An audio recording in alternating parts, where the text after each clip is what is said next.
All right, we are live, everybody. Let's see if we can do this. We'll get this situated. All right.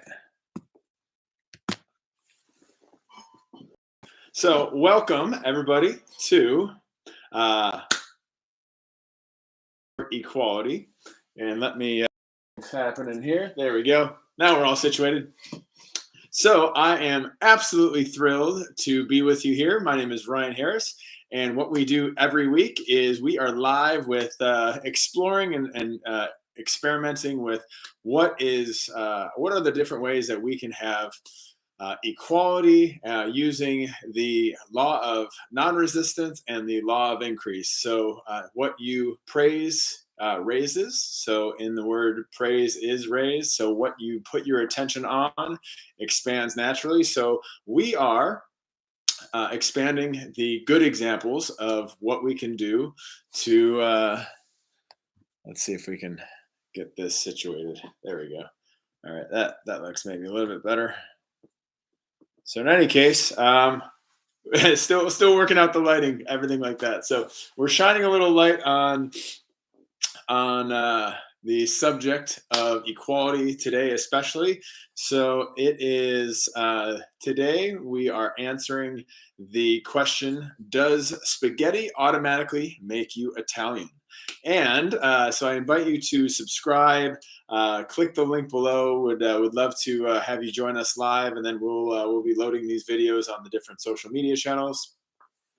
Again, we're here on YouTube. And look, this subject is one that's quite interesting because I know many parties, many different groups of immigrants, not immigrants, just different even visitors to the United States, even all throughout the world, have been subject to discrimination, being racially profiled, stereotyped. And this also happens to include our Italian brothers and sisters, specifically, in places like New York, Nevada, and several other states all throughout history. And again, despite all of this, despite that, despite having some periodic stereotyping and racially profiling, they found this class of Italians. They found that they were able to beat those stereotypes, beat those the pattern of prolonged discrimination, and they did not stay associated with that mindset or what those otherwise stereotypes were. So look, why does this matter? Why is this important to you? Because look, this proof, there is proof in this example that I'll share with you today that we'll explore specifically about Italians, that it applies to all of us. So all of us, no matter our race, sex, religion, creed, all the different things, we are one person, one movement away from being subjected to stereotyping, profiling, and again, for all of us who are seeking to overcome the inequalities of ourselves, or for those that we care deeply about, and we want to bring equality. You may say I'm a dreamer, but I'm not the only one. And if you're not there, I hope someday you'll come and join us, and the world will live as one, just like John Lennon. So look, in this example, there are perhaps some secrets that some of our other races, religions, sexes, creeds that have felt stereotyped, racially profiled, that they can apply, and we can help them apply in their own groups to help create and sustain equality for any race, religion, sex, creed, or otherwise. So look, little hot topic today. I'm talking about a book that seemed to find me many years ago, and I think these were my days where I was into criminal law, criminal sociology. It's only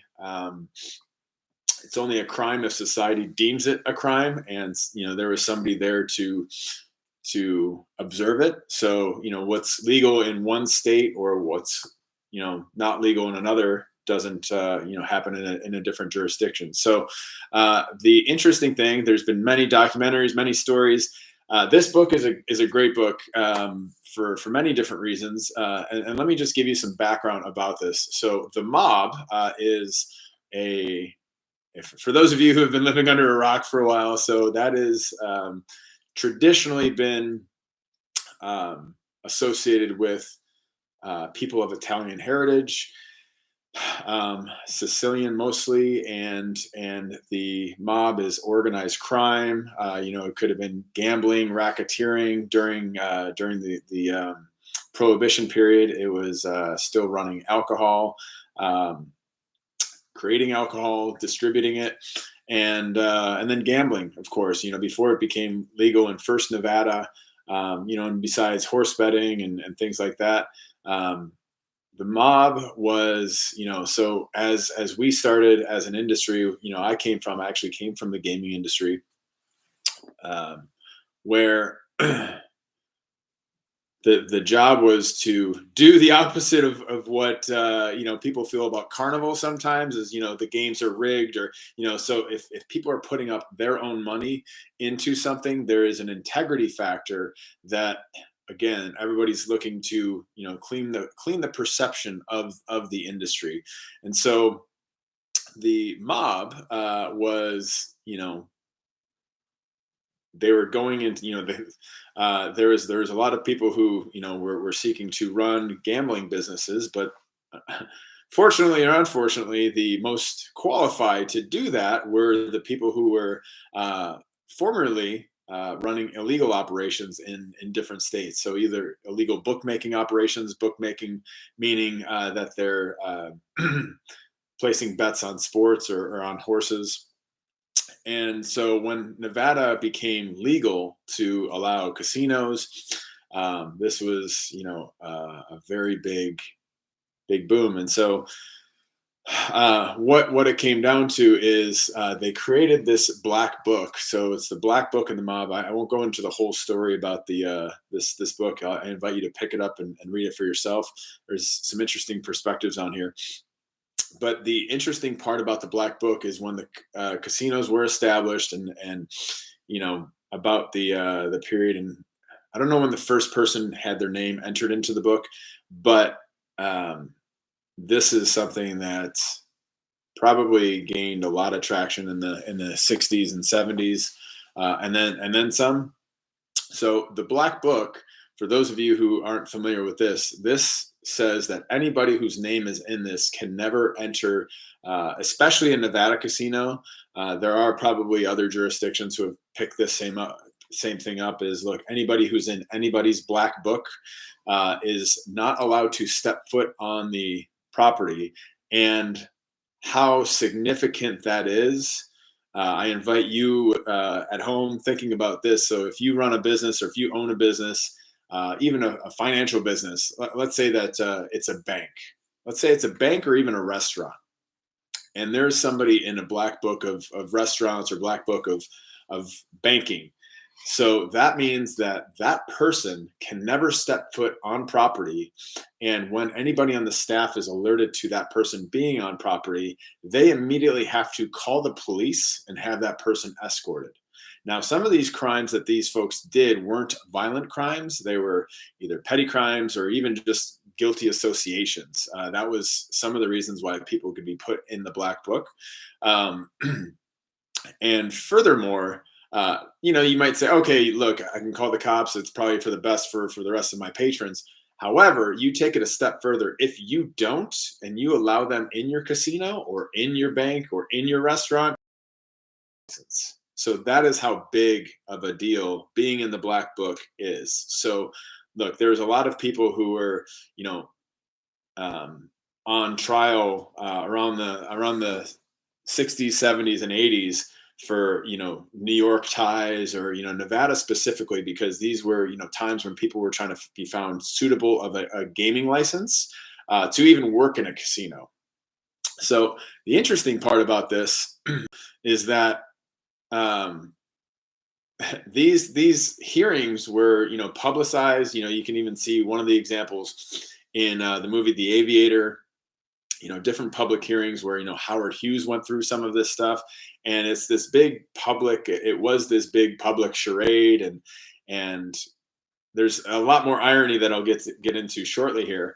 But in one of these, official government business meetings, this is publicized. This is in the court records. All of this stuff. This is why this book stood out for me. I was like, wow, this is as absurd as I imagine every bit of racial profiling is. Sexual profiling, like any type of thing is. Look, dumb deductive reasoning. Let me just put it that way. So just because your skin color is something, or you're a male or a female, doesn't mean that you should automatically be subjected to all this. So look, to one, be found that you don't get put into the black book. Somebody was trying to defend themselves not getting into the black book, so they had their lawyer questioning the person who was on the stand, saying, hey, it was maybe a police officer, another government official. So look, there's human error. There's we're evolving. It's not that individual. It's more so the system has been broken, and let's fix the system, and let's be more defined by the future we love. And that's what, again, not saying this to keep riling up the past through resistance to the past, but more so praising what could be in the future. And so in this case for the Italians, like, look, there's been such a predominant racial profiling historically as it relates to organized crime and Italians. And so much so that in this one example, I don't recall who the specific case was, but it's in the book. And this is on official court records. This is on official public government records, where there's a person on the stand, and I don't know if the lawyer was saying, "Hey, officer, why did you decide to follow them, or profile them?" Basically, before the word racially profiling was perhaps a term back there. The officer responds, well, pretty something to the effect of, because of their Italian heritage. It's like, well, how did you know they're Italian? And so that's when he further goes on to say, well, I saw them hanging out with a bunch of Italians, and this person's Italian. Is like, well, again, I asked the same question. How did you know that they were specifically Italian? And how did you know that all these people were Italian? Have you seen their family tree? Have you seen their 23andMe before it existed?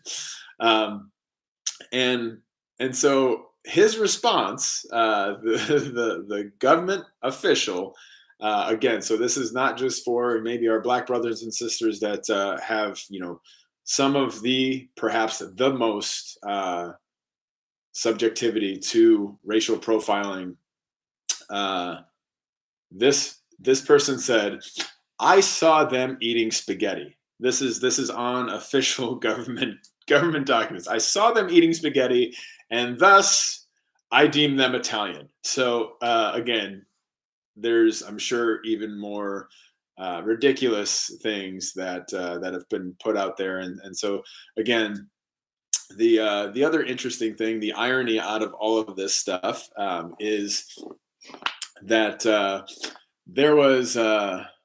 there are three, actually, Ron Harrises. My name is Ryan Harris. There are three Ron Harrises out there that I have to give the distinction that I have no relation to.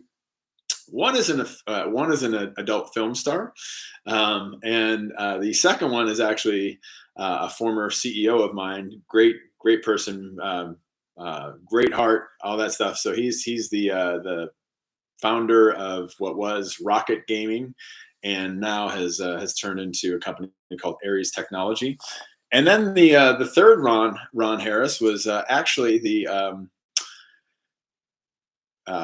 another government employee of the Nevada Gaming Institute, Nevada Technology Division. He was one of the gaming chiefs, so he was the head of the technology division. And all while all of this stuff is going on, with racial profiling and trying to catch more Italians, because it might make a good story. He does something that is shown again. Art imitates life. Where if you remember, if anybody wants to see the movie Ocean's 13, where there's one scene in the casino that Brad Pitt actually gaffs a game, and by gaffs he sets it up to do a couple different sequences. That once this, you bet one coin, bet two coins, one coin, one coin, one coin, two coins, three coins. Again, you don't need to know the specifics, but you can see this example in the movie. The jackpot automatically hits, and so you see this in the casino one movie, or one scene of the movie, and then you also see it